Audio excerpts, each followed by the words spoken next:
Bonjour, bienvenue pour ce nouveau journal. Nous sommes le vendredi 13 mai. Voici les titres. Plus que quelques jours pour déclarer vos revenus.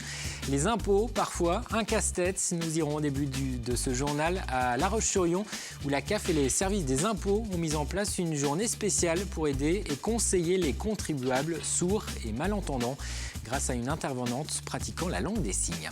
La mobilisation contre la loi travail a faibli en Vendée, mais les syndicats et les opposants les plus remontés contre le texte continuent de se mobiliser. Vous le verrez, ils espèrent toujours convaincre le gouvernement de renoncer à cette réforme du Code du travail. Enfin, rencontre à la fin de cette édition avec le groupe de jazz Hot and Pepper, un trio vendéo-nantais qui se produira ce week-end à Saint-Gilles-Croix-de-Vie dans le cadre du festival Sainte-Jazz sur Vie. Il ne vous reste donc plus que quelques jours pour remplir votre déclaration d'impôt. La date limite pour les formulaires papier, c'est le 18 mai, donc mercredi prochain. Le délai est rallongé si vous optez pour Internet. En Vendée, la déclaration en ligne est possible jusqu'au 7 juin. Les services des impôts sont donc en ce moment mobilisés pour répondre aux questions des contribuables. À La Roche-sur-Yon, une permanence a même été mise en place avec la caisse d'allocation familiale pour accompagner les personnes sourdes et malentendantes à remplir leur déclaration. C'est un reportage d'Alix Lanous. Elle était surprise. Ah. Toute la journée, les rendez-vous s'enchaînent pour Marie-Françoise Hureau, travailleure sociale à la CAF, et Dominique Barroso, inspecteur des impôts.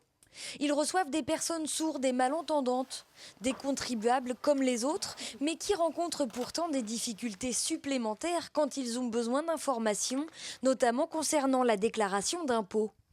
Moi, j'essaie de m'exprimer avec des phrases, et la personne aux impôts, je pense qu'elle a compris ce que je veux. Elle me répond, et non, en fait, elle n'a pas compris. Alors, je recommence les phrases, j'écris, je lui donne, elle me répond, et quelquefois, on se comprend toujours pas, ça bloque. Souvent lassés de devoir écrire ou d'avoir recours au service payant d'un interprète, ici les personnes sourdes et malentendantes ont des réponses claires et précises. Cela fait une dizaine d'années maintenant que la CAF propose cette journée d'aide à la déclaration d'impôts en langue des signes.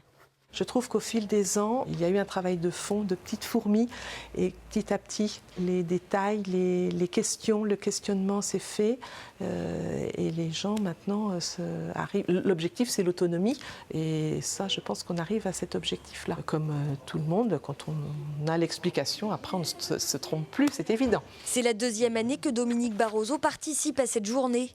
L'occasion pour lui de mesurer toute l'importance de cette mission du service public. On s'aperçoit qu'on n'a peut-être pas toujours la bonne attention pour ce genre de population, que ce soit de la population de gens malentendants, mais que ce soit des gens qui soient socialement en difficulté ou autre chose. Il n'y a pas toujours l'accueil qu'on pourrait attendre d'une société vis-à-vis de ces populations-là. Dans 3 ans, Marie-Françoise, qui s'était formée à la langue des signes pour des besoins personnels, prendra sa retraite.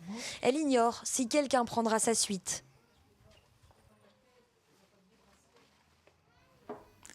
Et quelle que soit sa situation, remplir sa déclaration d'impôt peut parfois être compliqué. Enfants à charge, abattement, exonération fiscale. Pour permettre d'y voir plus clair, les experts comptables de Vendée viennent d'organiser une journée de consultation gratuite. C'est la 6e année que la profession organise cette opération. Elle permet aux contribuables d'obtenir des conseils, mais aussi d'avoir les dernières informations, car les textes juridiques évoluent régulièrement. Il faut se tenir informé et le régime fiscal fait que ce qui était vrai l'an dernier pour sa déclaration n'est plus nécessairement aujourd'hui.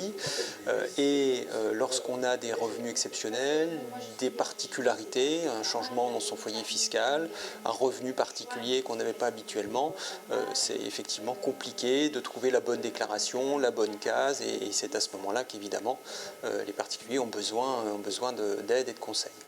Et les experts comptables continuent de délivrer leurs conseils par téléphone. Un numéro vert est mis en place, le 08 654 32, un numéro de téléphone en service jusqu'au 20 mai prochain. Et parmi les nouveautés fiscales à noter cette année, la suppression de la prime pour l'emploi. Elle était liée à la déclaration d'impôt. Elle est désormais remplacée par la prime d'activité versée tous les mois par la caisse d'allocation familiale. Depuis le 1er janvier, 14 975 bénéficiaires ont été enregistrés en Vendée. Cette prime est destinée aux ménages modestes, ceux qui travaillent et qui touchent de petits salaires. En moyenne, 150 € par mois sont versés aux bénéficiaires vendéens. Dans le reste de l'actualité, la loi travail, la motion de censure des Républicains et de l'UDI n'a pas recueilli ce jeudi le nombre de voix suffisant pour faire tomber le gouvernement. Conséquence, la loi El Khomri est considérée aujourd'hui comme adoptée par l'Assemblée nationale en première lecture. Le texte doit maintenant passer devant le Sénat. Pour la socialiste Sylviane Bulteau, cette loi travail contient des avancées pour les salariés. Elle ne va pas assez loin en revanche pour Véronique Besse. Écoutez les deux députés de Vendée. On n'est pas allé sur l'essentiel en fait, on est sur des broutilles, sur des petites mesurettes qui ne sont pas du tout satisfaisantes. Donc il fallait une vraie loi sur le travail, avec la refonte du code du travail, avec une vraie réflexion sur les 35 heures, etc. etc. Aujourd'hui, voilà, cette loi, on ne sait même pas à quoi elle va servir, si tant est qu'elle soit applicable. Il y a beaucoup de chapitres dans cette loi qui concernent de nouveaux droits pour les salariés, donc ça je crois que c'est très important, notamment sur la prise des congés dès le début d'un emploi, sur la protection des femmes qui rentrent de maternité. Voilà, donc il y a aussi des choses très intéressantes dans cette loi. Et malgré l'adoption du texte, les opposants à la loi travail veulent continuer la mobilisation. Elle dure maintenant depuis 2 mois et demi. Les syndicats avaient appelé à un nouveau rassemblement ce jeudi soir à La Roche-sur-Yon. Un rendez-vous qui a attiré moins de 200 manifestants, des manifestants convaincus encore de pouvoir faire céder le gouvernement. L'utilisation du 49.3 est une étape supplémentaire de la dérive autoritaire du gouvernement. Ils espéraient mobiliser en masse. Ils sont finalement un peu plus de 150. 150 manifestants à braver la pluie pour dire non à la loi travail. Pour certains, c'est la première fois qu'ils descendent dans la rue. C'est la première fois qu'on vient parce que ce qui est différent aujourd'hui, c'est qu'ils veulent faire passer la loi avec l'utilisation du 49.3, ce que je trouve inadmissible et antidémocratique. Pour grossir les rangs, les syndicats comptaient sur la présence des jeunes. Mais les partiels et le baccalauréat qui approchent ont peut-être freiné leur mobilisation. Ceux qui sont là ne cachent pas leur déception. C'est assez décevant de voir personne. On est quoi? On est peut-être 5-6 jeunes à être présents ici. Et je trouve que c'est dommage que les jeunes ne soient pas assez mobilisés à La Roche-sur-Yon. Des jeunes qui peuvent compter sur le soutien et l'expérience des plus anciens. Par le passé, on a réussi à faire tomber des lois. La loi Berger, par exemple, elle est tombée après avoir été votée. Donc il y a encore des possibilités de faire avancer le monde du travail.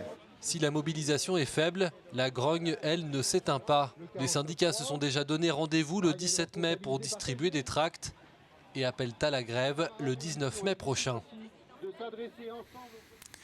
En bref, au chapitre justice, la cour d'assises de Nantes a rendu son verdict dans le procès concernant le meurtre de Roland Touzeau. Cet élu d'Esnay avait été retrouvé mort et partiellement brûlé dans le coffre d'une voiture en décembre 2013. Un jeune Ivoirien d'une vingtaine d'années comparaissait depuis lundi devant la justice pour assassinat. Il a été condamné ce vendredi à 25 ans de prison. Un week-end chargé sur les routes avec la Pentecôte. Bison-Futé voit orange dans le sens des départs. Ce sera orange également lundi dans le sens des retours. Des ralentissements sont à prévoir notamment du côté du littoral. Beaucoup de familles profitent de ce week-end prolongé pour séjourner dans le département. Et à propos de tourisme, les Gîtes de France viennent de récompenser une propriétaire vendéenne en décernant un prix coup de cœur national pour son gîte de Chambretot, un gîte entièrement accessible aux personnes handicapées. Souvent, on ne pense pas, ou même si aujourd'hui on est quand même de plus en plus sensible, on ne se rend pas compte qu'avec l'accessibilité, on loue aussi bien à des gens qui sont en excellente santé. Et par contre, si aujourd'hui on est en bonne santé, demain on peut avoir un handicap. Et je crois qu'il faut bien qu'on se sensibilise à tous ces éléments-là, ces éléments de la vie qui font que, et puis on doit répondre à cette attente. Alors justement, quels sont les aménagements spécifiques qui ont permis à ce gîte de décrocher cette récompense? Élodie Pépin est allée en savoir plus. Vous allez le voir, tout a été pensé pour permettre aux personnes en situation de handicap de passer de bonnes vacances. Même la piscine leur est accessible. À 2 pas du Puy du Fou, sur la petite commune de Chambretot, Anne Puot a ouvert un gîte en 2010. Un gîte qui à première vue ressemble à n'importe quel autre. Mais à l'intérieur, les personnes peuvent préparer les repas en circulant autour du plan de cuisson. Ici, tout a été pensé pour qu'il soit accessible aux personnes en situation de handicap. Jusqu'à la piscine, équipée d'un système de mise à l'eau. C'est un système de verre à manuel pour faire monter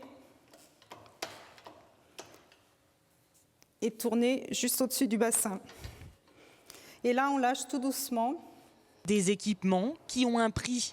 Car si la totalité des travaux a coûté un peu plus de 300 000 €, Anne Puot évalue à 20 000 € le surcoût engendré par la mise aux normes pour l'accessibilité. Une bonne partie des travaux ont été faits par nous-mêmes et c'est aussi un moyen qu'on a trouvé, nous, de limiter le coût du chantier parce que normalement, il aurait dû être beaucoup plus élevé que ça.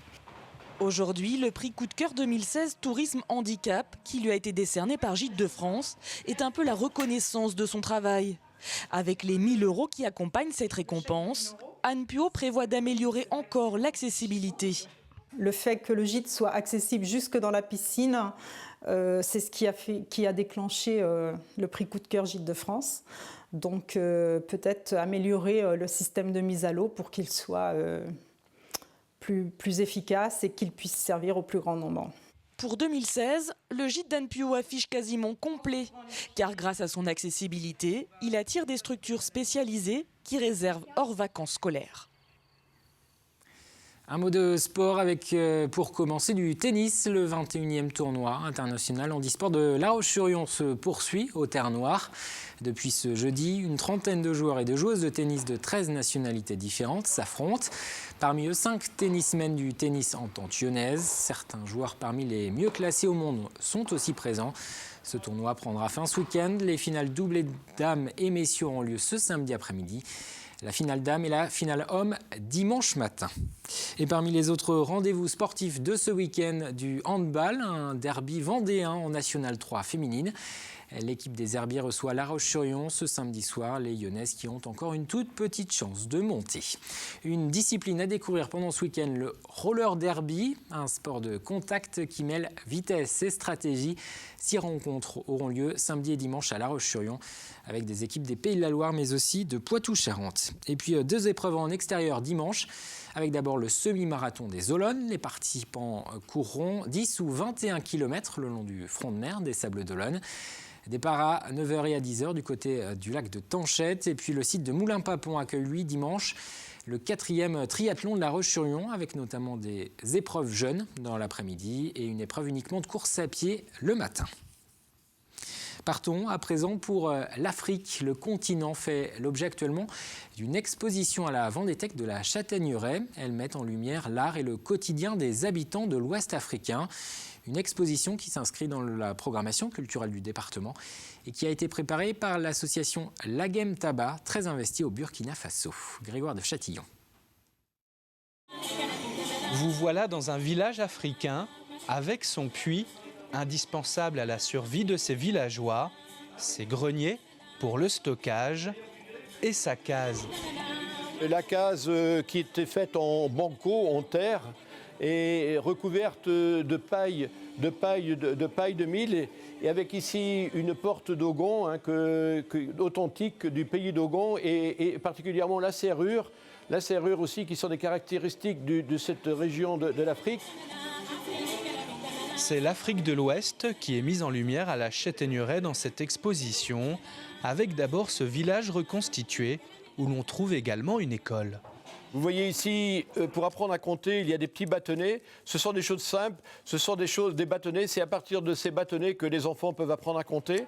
Et puis, le département et l'association Lagem Taba ont rassemblé de nombreux objets d'art, comme ces masques, issus des collections de la Société des missions africaines de Lyon, ainsi que de collections privées.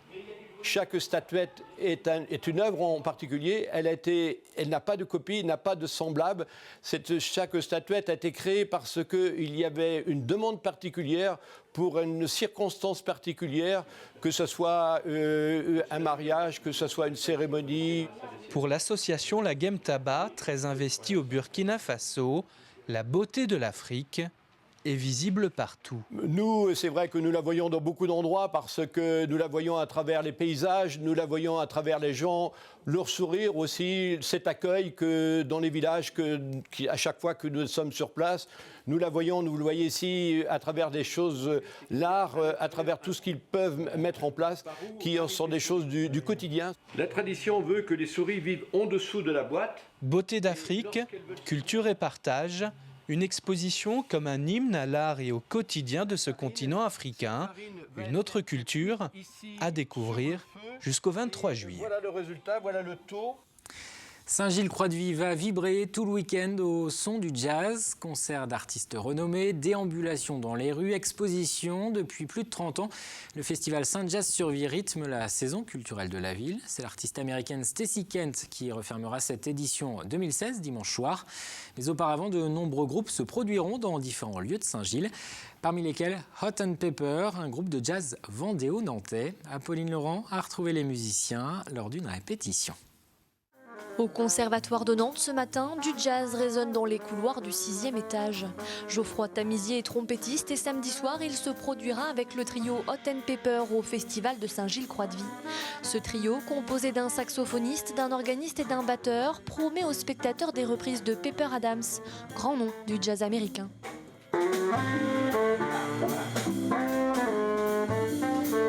Pour le festival de Saint-Gilles-Croix-de-Vie, il y avait la proposition du programmateur de venir jouer à 4 et ça s'est fait assez naturellement d'avoir l'idée d'inviter Geoffroy Tamizier à la trompette, puisque dans le répertoire aussi de Pepper Adams, il a beaucoup joué en quintette avec le trompettiste Thad Jones. Et voilà, on fera aussi une partie de cette musique-là dans le concert. Saint-Jazz sur Vie est devenu un rendez-vous pour ces musiciens professionnels. Mais pour le batteur, Gabor Turi, c'est bien plus encore. En fait, c'est un des premiers festivals de jazz dans lequel j'ai joué. Donc c'est un peu comme un premier amour, si on veut. On s'en souvient toute notre vie. Et donc j'ai une relation avec ce festival particulière. Mais ce qui relie surtout ces 4 hommes, c'est leur passion pour cette musique rythmée, entraînante et joyeuse, qui marque une époque et surtout chargée d'histoire. Le jazz des années 50 et des années 60, pour les musiciens de jazz, en général, ça correspond un peu aux racines. Bon, on est loin de la musique de la Nouvelle-Orléans, mais il y a quand même ces racines-là qui sont derrière. C'est vraiment très très agréable à jouer. On est dans une espèce de groove particulier et j'apprécie beaucoup. Et au-delà de la musique, le jazz est aussi une histoire d'hommes. Ce qui fait qu'on peut jouer bien de la musique ensemble, c'est aussi, notamment le jazz, c'est de s'écouter, c'est d'interagir, c'est de se faire confiance, c'est de s'aventurer ensemble dans des pistes musicales.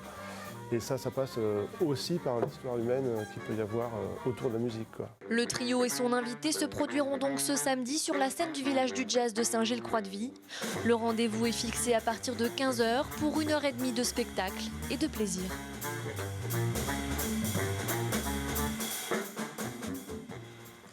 Avant de refermer ce journal, un coup d'œil à la météo de ce week-end de Pentecôte. Un week-end agréable avec le retour du soleil ce samedi. Les températures maxi oscilleront entre 18 et 21. Dimanche, même temps, sec et ensoleillé. Les températures baisseront un petit peu. Le détail des prévisions dans un instant avec Armel Pavageau. C'est la fin de cette édition. Merci de l'avoir suivi. Lundi, c'est Élodie Pépin que vous retrouverez pour le journal. Moi, je vous souhaite un très bon week-end.